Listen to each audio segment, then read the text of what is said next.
Yeah, played 40 minutes, first of all. Couldn't take her off the floor. I think in terms of what the group needed and maybe what we don't have when we're playing without Fee is just a paint presence. And so the others needed to be able to have someone to throw it into. And over the last, the games that Fee hasn't been in, Jess has kind of taken on the spot of Fee, and has done it quite well. And obviously today, had success and posting up some good post players down there. This is the epitome of Jess. Good scorer, passer, rebounder. And all of it was on display for us today. Obviously Matt got hot. T's minutes were really strong, but Jessica Shepard obviously was for just the second time in Lynx history to get a triple double, almost at a halftime. Just one more rebound. But yeah, really really special play from Jess. We'll go to Mike on Zoom. Mike Cook. Oh, I'm sorry. I missed that. Sure, congrats on the win, first of all. Thanks, Mike. Jess is, when Fee comes back, whatever that is, it seems like the obvious thing is Jess will go back to the bench. How hard will that decision be if that indeed is what it has to be? Certainly it's, Jess has done a really fine job, in Fee's absence, but, that's the strength of our team is that when we go to the bench, it's nice that we have that when we sub for Fee or sub for Lan. I think we'll be, very mindful about making sure that Jess's minutes are what they need to be. And we'll find different ways to do that.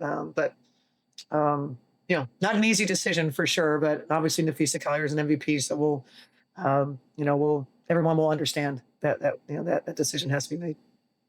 Thanks. One more. Third quarter of the turnaround, Yale scored 32-7.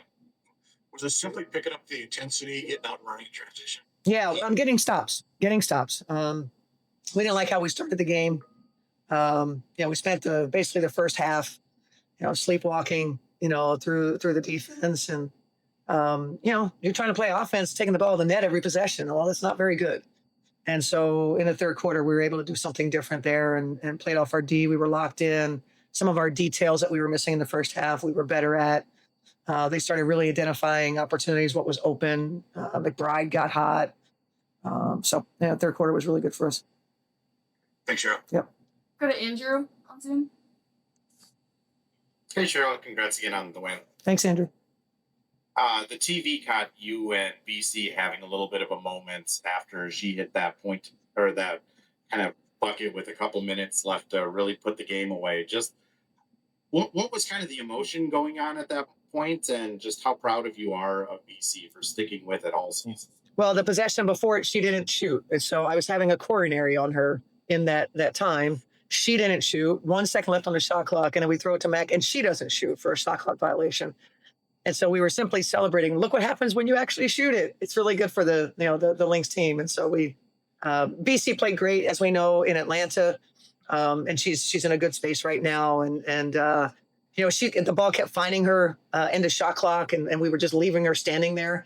And so she did what she needed to do. So she's got to have that mindset. She's good off the bounce. She's really good off the bounce. And so we were celebrating her kind of rising up in that moment. And last one for me. Natisha Heidemann had an awesome game tonight too.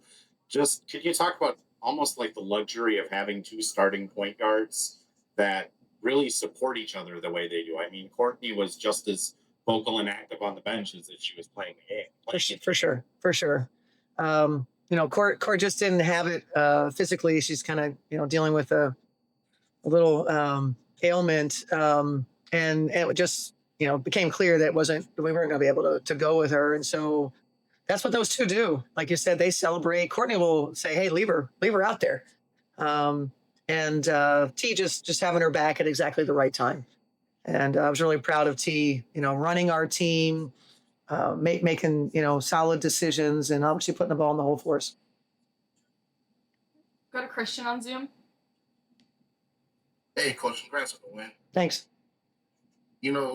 Jess Shepard became the 19th player in WNBA history to record a triple-double with less than at least 11 field goal attempts. We were just speaking last time out about role players and their strengths and how they're really a huge component to championship teams. Recently with Fee being out, there's been a lot of talk online, and as far as media and fans, as far as the MVP race. I'm just kind of wondering, from your perspective, game in and game out, what say you to those who try to discredit Fee's MVP race campaign because of having a talented roster in a franchise that cares about investment? Yeah. I mean, it's pretty simple. Well, we're not 23-4 through the first, whatever part of the season without Nafisa Collier. We don't have one of the greatest 50 game runs, standing from last year to this year, and then, historic beginning to the season. And I'd say that, because our roster is constructed in such a way to win a championship, which is understanding you got to have more than an MVP on your team to be successful. But we're not in the place that we're in. We have I don't know what our game lead is in first place. MVPs come from the best team, and this best team has about a 6-game lead on the rest of the league.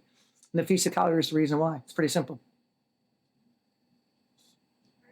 Thanks, Coach. Thank you. Third quarter, you guys have been, phenomenal in third quarters dating back to the beginning of last year. Just kind of what was that, message coming out of halftime, and what was key in being able to flip the game back to your momentum in the third quarter?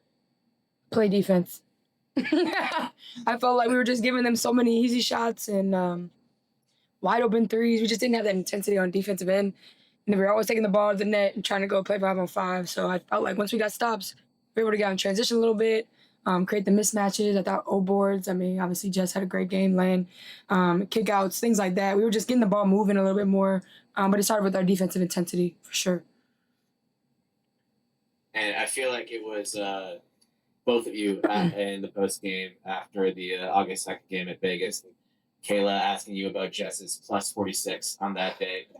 Tonight she gets the second triple-double in Lynx, franchise history, playing all 40 minutes, no turnovers as well. Just what can you say about everything that Jess gave you guys tonight? I mean, that's it. She did. She gave us everything. And I just think I get more and more impressed by how Jess just continues to feel the game. It's just one of her talents. She just understands the game, understands what's going on, where her teammates need her, what to do to win a possession. And she's just grown so much in that space, and she enjoys doing it. And I think that's the biggest part. And the triple double was cool, but I don't even think she realized what she was doing because she was just hooping like she always does. So I'm just really proud of her continuing to grow, and obviously with Fee out, just really like stepping into that spot and doing her thing because it's not easy. It's not easy filling that void. But she does it, and she has done it with so much grace. And tonight was just kind of the epitome of who Jess can be in this league. Go to Andrew. Well, Jim, now I have to ask, did you realize that you almost had a triple-double in the first half? My teammates told me at halftime, and so then I was aware of it. But no, like Max said, like I was just trying to do whatever it took for our team to win. Obviously, coming off 2 losses, and then starting this game the way that we did. We knew we needed to come out in the second half better, and obviously, if you're gonna have a triple-double, you have to win the game. So I was proud of our whole team for getting the win today. Well, and Coach had just came up here and was kind of talking about how the Lynx have really missed a post presence since Fee has gone down, and that you've kind of stepped up into that Fee role. I wonder, is that something that you've kind of consciously done, stepping into that role, or is that just a natural kind of fit with this team? Well, Fee is Fee. But for me, it's something that on different teams I've played different roles, and being on the block is something that I like to do. Being inside is something I like to do. Obviously, when Fee's on the court, that's a different story. So for me, it's something that kind of just naturally happens, and I want to help the team in whatever way. And so today it was scoring more. Sometimes it's passing more. I think just whatever the team needs for us to win is really what I want to do. And last one for me, K-Mac, we've kind of talked to each other a couple times about just BC and going through shooting slumps. Just how nice is it to see BC, hitting shots, especially that one in the fourth quarter that kind of sealed the game for you guys? Yeah, big shot. I just think she just has to keep chugging along. The season is long. It's hard. It's a grind. You get a little nicked up. There's good peaks and valleys of the season. And, as a pro and especially as a shooter, you gotta keep with the routine, the grind. I mean, it always comes back to you when you do the right things, and she's somebody that does the right thing. So not surprised, you know. And I just want her to continue to find that confidence and know that the ball's always gonna find her in the right time. And she created a great shot. I mean, 4 seconds, created a pull up on the baseline. It was a huge shot for us. And you know, we all have confidence in her to do that. Appreciate it. Good game to both of y'all. Anybody can answer this. What does this do in terms of momentum because of the road trip the way it was? You know, it's a grind. This season is a grind. We've won 29 games and lost 8. And we know what our main goal is, and the journey is tough. It's hard. You know, we get in at 2 a.m. last night off a tough loss, and it's how do we respond? And obviously we didn't have the best first quarter that we wanted to have, but it's all about the resilience and the being able to respond. And that's who we are, and that's what we're built off of. And we have a lot of trust in one another to do that, to do so.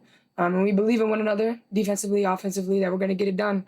And just finding the energy, finding a way, whatever it takes. That's who we've always been. And at this point in the season, that's who we have to continue to be. And Jess, you had a moment with BB post game. Is there anything you can tell me about that conversation? I mean, BB's been with me pretty much since the beginning. You know, we've been through a lot of ups and downs, and So, Okay. yeah, I mean, sorry. Obviously, you know, we've put in a lot of work together, and so, you know, she was just telling me that she was proud of me, and obviously she knows best what I've been through in my time in this league, so it meant a lot. appreciate it.